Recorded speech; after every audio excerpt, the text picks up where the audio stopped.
നമസ്കാരം. The tarot insight journey എന്ന YouTube ചാനലിലേക്ക് എല്ലാവർക്കും സ്വാഗതം.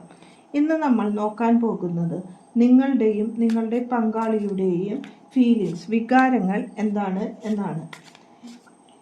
നിങ്ങളുടെ ബന്ധത്തിൻ്റെ ശക്തിയും അതിനുള്ള വെല്ലുവിളിയും അത് മെച്ചപ്പെടുത്തുവാനുള്ള മാർഗം എന്താണെന്ന് യൂണിവേഴ്സിനോട് ചോദിക്കാം.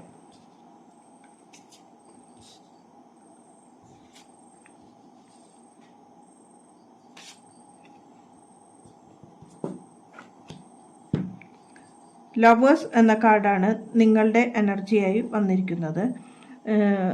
Page of wands, 10 of cups, 2 of sword, the double എന്ന കാർഡാണ് വന്നിരിക്കുന്നത്. ഇവിടെ ദ ലവേഴ്സ് എന്ന കാർഡ് പറയുന്നത് നിങ്ങൾ തമ്മിലുള്ള സ്നേഹത്തിൽ മനസ്സിൻ്റെ സമനില തെറ്റിക്കുന്ന ചില കാര്യങ്ങൾ സംഭവിച്ചതായി കാണുന്നു. ചില ആശയവിനിമയം ഇല്ലായ്മ, ചില കാര്യങ്ങൾ നിങ്ങളും രണ്ടുപേരും മറച്ചു പിടിക്കുന്നതായുള്ള കാര്യങ്ങളാണ് ഇവിടെ സംഭവിച്ചിരിക്കുന്നത്. നിങ്ങളുടെ വ്യക്തിയുടെ എനർജി എന്ന് പറഞ്ഞാൽ ആ വ്യക്തി സ്വതന്ത്രമായി കാര്യങ്ങളെ പ്രവർത്തിക്കുവാനാണ് ഇഷ്ടപ്പെടുന്നത്. തൻ്റെ കൂടെയുള്ള വ്യക്തിക്ക് പരിഗണന കിട്ടാതെ അല്ലെങ്കിൽ കൊടുക്കാതെ ഇരിക്കുകയും തനിക്ക് ഇഷ്ടമുള്ള കാര്യങ്ങൾ മാത്രം ശ്രദ്ധിച്ചുകൊണ്ട് മുന്നോട്ട് പോവുക, തൻ്റേതായ ആഘോഷങ്ങളും അല്ലെങ്കിൽ മറ്റുള്ള കാര്യങ്ങളിലും ഇടപെട്ടുകൊണ്ട് മുന്നോട്ട് പോകുന്നതാണ് കാണുന്നത്. ഈ ബന്ധത്തിൻ്റെ ശക്തി എന്ന് പറയുന്നത് നിങ്ങൾ ഒരു കുടുംബമായി മുന്നോട്ട് പോകണമെന്ന് ചിന്തിച്ച വ്യക്തികളാണ്. പക്ഷേ ആ ഒരു കെട്ടുറപ്പുള്ള കുടുംബമായി നിങ്ങൾക്ക് കൊണ്ടുപോകുവാൻ സാധിക്കുന്നില്ല എന്നതാണ് ഇവിടെ കാണുന്നത്. നിങ്ങൾ ഭാര്യാഭർത്താക്കന്മാരായിരിക്കാം, അല്ലെങ്കിൽ ലവേഴ്സ് ആയിരിക്കാം. എന്തു തന്നെയായാലും നിങ്ങളുടെ കുടുംബത്തിന് ഇമ്പോർട്ടൻ്റ് കൊടുക്കണം എന്ന് നിങ്ങൾ ചിന്തിച്ചിരുന്നു. പക്ഷേ ആ ഒരു ജീവിതമാണ് നിങ്ങൾക്ക് ഇവിടെ കിട്ടാതിരിക്കുന്നത്. ഈ ബന്ധത്തിൻ്റെ വെല്ലുവിളി എന്ന് പറയുന്നത് നിങ്ങൾ എന്ത് തീരുമാനം വേണം എന്ന് ചിന്തിച്ചുകൊണ്ട് വിഷമിച്ച് നിൽക്കുന്ന ഒരു അവസ്ഥയാണ്.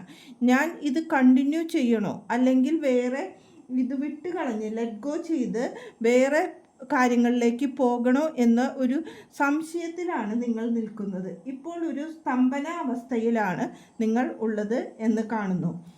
നിങ്ങൾക്ക് ബന്ധം മെച്ചപ്പെടുത്തുവാനായിട്ട് നിങ്ങളുടെ പാർട്ട്ണർ അല്ലെങ്കിൽ നിങ്ങൾ ഇഷ്ടപ്പെടുന്ന ആ വ്യക്തി നിങ്ങളുമായി കൂടിച്ചേർന്ന് പോകുവാൻ ചില കാര്യങ്ങൾ ആ വ്യക്തി ഒഴിവാക്കേണ്ടത് ഉണ്ട് എന്ന് കാണുന്നു.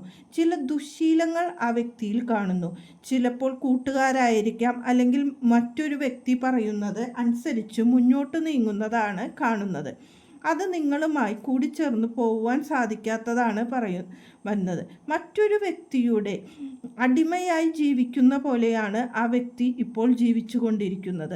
അതിൽ നിന്ന് മാറി നിങ്ങളിലേക്ക് വരണം എന്നതാണ് നിങ്ങൾ ചിന്തിക്കുന്നത്. ഈ ബന്ധം മെച്ചപ്പെടണം എങ്കിൽ നിങ്ങൾ തമ്മിൽ അണ്ടർസ്റ്റാൻഡിങ് കൂടി തിരിച്ചറിഞ്ഞുകൊണ്ട് മുന്നോട്ട് പോകണം എന്നാണ് പറയുന്നത്. ഇതിൻ്റെ യൂണിവേഴ്സ് തരുന്ന ഒരു അഡ്വൈസ് എന്ന് പറഞ്ഞാൽ ജഡ്ജ്മെൻറ്റ് എന്ന കാർഡാണ് വന്നിരിക്കുന്നത്. ഇവിടെ ജഡ്ജ്മെൻറ്റ് എന്ന് പറഞ്ഞാൽ നിങ്ങൾ പല കാര്യങ്ങളും സ്വയം തിരിച്ചറിയേണ്ടത് ഉണ്ട് എന്നതാണ്. പല കാര്യങ്ങളിലും നിങ്ങൾ തമ്മിൽ ഒരു ആത്മപരിശോധന, രണ്ടുപേരുടെയും കാര്യങ്ങൾ ഒരു ആത്മപരിശോധനയോടുകൂടി പോകേണ്ടതുണ്ട് എന്ന് കാണുന്നു. ചില കാര്യങ്ങൾ പാസ്റ്റിലുള്ളത് ഹീലിംഗ് ചെയ്തുകൊണ്ട് വേണം നിങ്ങൾ മുന്നോട്ട് പോകുവാൻ. ആ ഹീലിംഗ് നിങ്ങളുടെ ജീവിതത്തിലെ കൂടിച്ചേരലുകൾക്ക് സഹായിക്കും എന്ന് കാണുന്നു. പലതും നിങ്ങൾ ദേഷ്യവും വിദ്വേഷവും ഈഗോവും കൊണ്ടാണ് മുന്നോട്ട് പോകുന്നത്. ആ ഈഗോ നമ്മൾ കുറച്ചുകൊണ്ട് നമ്മൾ മറ്റൊരു വ്യക്തിയെ ആക്സെപ്റ്റ് ചെയ്ത് കൊണ്ട് മുന്നോട്ട് പോവുകയാണെങ്കിൽ നിങ്ങളൊരു നല്ല പാർട്ട്നേഴ്സ് ആയിരിക്കും എന്നാണ് ഇവിടെ യൂണിവേഴ്സ് പറയുന്നത്. ഒരു നല്ല ദിവസം ആശംസിക്കുന്നു. നന്ദി, നമസ്കാരം.